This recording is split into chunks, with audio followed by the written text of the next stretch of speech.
Olá!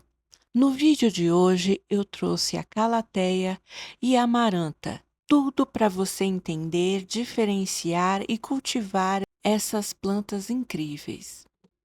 Então, bora pro vídeo? Você já entrou em uma floricultura, viu uma planta com folhas cheias de desenhos incríveis e ficou na dúvida? Isso é uma calateia ou uma amaranta? Se isso já aconteceu com você, saiba que não está sozinha. Essa é uma das confusões mais comuns entre os amantes de planta. E, sinceramente, não é difícil entender o motivo. Elas são parentes próximas, possuem folhas ornamentais espetaculares, gostam de condições parecidas e até compartilham aquele famoso movimento das folhas que parece mágico. Mas apesar de tantas semelhanças, existem diferenças importantes entre elas. Algumas são mais resistentes, outras mais exigentes. Algumas crescem de uma forma, outras de outra. E entender essas diferenças pode ser a chave para ter plantas lindas e saudáveis por muitos anos. Então, hoje, vamos fazer uma verdadeira viagem pelo universo das calateias e marantas. Vamos conhecer sua origem, entender suas características, aprender os cuidados essenciais, descobrir os erros mais comuns e desvendar tudo o que você precisa saber para cultivar essas folhagens com sucesso. Então já pegue seu cafezinho, acomode-se aí, porque este vai ser um daqueles vídeos que você vai querer salvar para consultar sempre que surgir alguma dúvida. Quem são as calateias e as marantas? Antes de falarmos sobre cuidados, precisamos entender quem são essas plantas. Tanto as calateias quanto as marantas pertencem à família botânica Marantaceae. São parentes muito próximas e compartilham diversas características. Na natureza, crescem principalmente nas florestas tropicais da América do Sul, América Central e algumas regiões da África. O que torna essas plantas tão especiais são suas folhas. Enquanto muitas plantas chamam a atenção pelas flores, as calateias e marantas conquistam pelos desenhos, cores, formas e padrões únicos presentes em suas folhas. Muitas parecem verdadeiras obras de arte criadas pela natureza. Uma curiosidade fascinante: elas são conhecidas como as plantas da oração. Existe algo que faz essas plantas se destacarem até mesmo entre colecionadores experientes. Durante o dia, suas folhas permanecem abertas para captar a maior quantidade possível de luz. Quando a noite chega, ela começa lentamente a se movimentar e se fecham parcialmente. Esse comportamento é chamado de nictinastia. O movimento lembra mãos unidas durante uma oração. Por isso receberam o apelido de prayer plants ou plantas de oração. A primeira vez que alguém observa esse fenômeno costuma ser inesquecível. E se sua planta realiza esse movimento diariamente, isso normalmente é um excelente sinal de saúde. Agora vamos falar sobre origem, o segredo para entender todos os cuidados. Chegamos a uma das partes mais importantes. Se você entender como essas plantas vivem na natureza, praticamente todos os cuidados passam a fazer sentido. Nas florestas tropicais, elas vivem no chão da mata. Isso significa que ficam protegidas pelas copas das árvores maiores. Com isso, elas recebem luz filtrada, alta umidade de ar, solo rico em matéria orgânica, temperaturas estáveis e pouco vento. Elas praticamente nunca recebem sol direto intenso. E é justamente por isso que muitos problemas aparecem quando tentamos cultivá-las em condições muito diferentes. Mas afinal, qual é a diferença entre a calateia e a amaranta? Essa é provavelmente a pergunta mais feita por quem começa a cultivar essas plantas. Vamos simplificar. Marantas.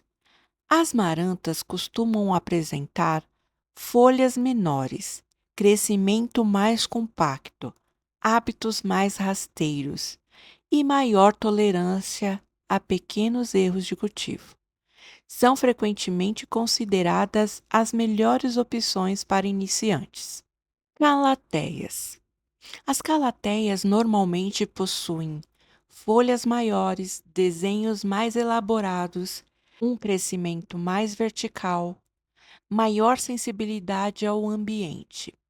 São extremamente ornamentais, mas costumam exigir um pouco mais de atenção. Em resumo, marantas geralmente são mais fáceis. Calateias geralmente são mais exigentes, mas ambas possuem necessidades muito parecidas. Iluminação. Esse é o erro que mais faz você perder essas plantas. Aqui está um dos maiores equívocos. Muitas pessoas ouvem que essas plantas são de sombra e colocam os vasos em locais escuros. Resultado: folhas pequenas, crescimento lento, cores apagadas, pouco desenvolvimento, e a verdade é que elas gostam muito de luz, mas não gostam do sol direto. O ideal é oferecer luz indireta intensa, um ambiente claro, janelas protegidas por cortinas, varanda cobertas, áreas iluminadas da casa e evitar o sol forte da tarde, o sol direto por várias horas e ambientes escuros. Quando a iluminação está correta, as folhas ficam muito mais vibrantes. Agora, como regar corretamente? A rega é um dos assuntos que mais geram dúvidas, e a resposta é mais simples do que parece. Essas plantas gostam de umidade constante, mas não gostam de excesso de água. O segredo é observar o substrato antes de regar. Toquem a superfície da terra. Se os primeiros centímetros estiverem começando a secar, normalmente já é hora de regar novamente. Evite dois extremos: terra completamente seca e solo constantemente encharcado. Ambos causam problemas. O verdadeiro segredo do sucesso é a umidade do ar. Se existe algo que separa uma planta bonita de uma planta cheia de pontas secas, é a umidade do ambiente. Na natureza, elas vivem em locais extremamente úmidos. Quando cultivadas em ambientes secos, começam a apresentar sintomas rapidamente. Os sinais mais comuns são pontas marrons, bordas queimadas, folhas enroladas e aspectos ressecados. Para aumentar a umidade, você pode agrupar várias plantas e utilizar bandejas com pedras e água, instalar um umidificador ou cultivar em áreas naturalmente mais úmidas.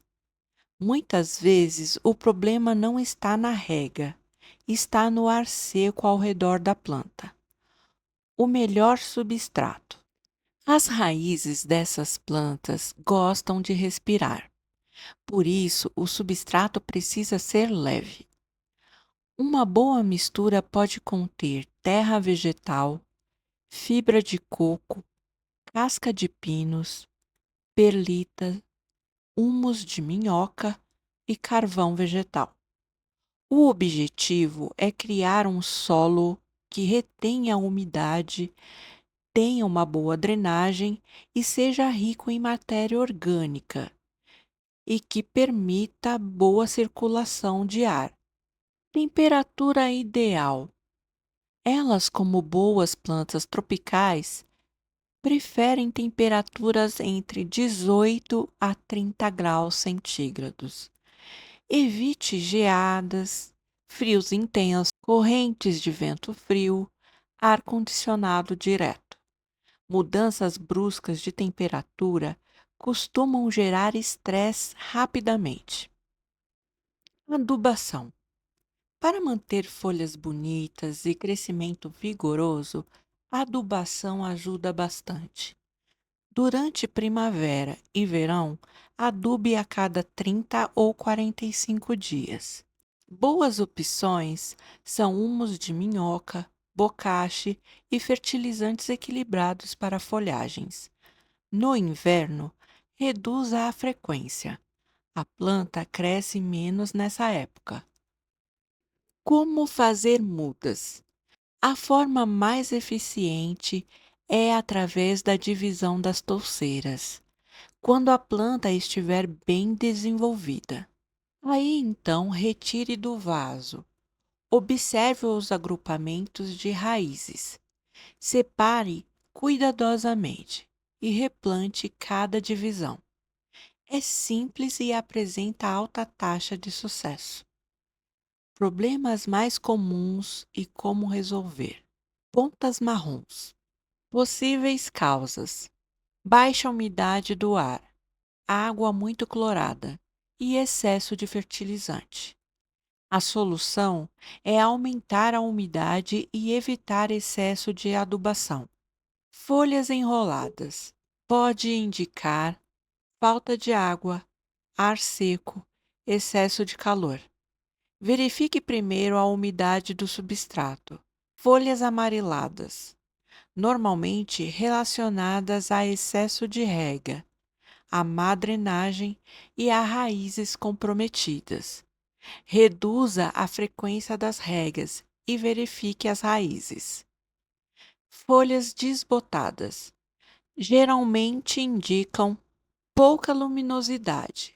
Leve a planta para um ambiente mais claro.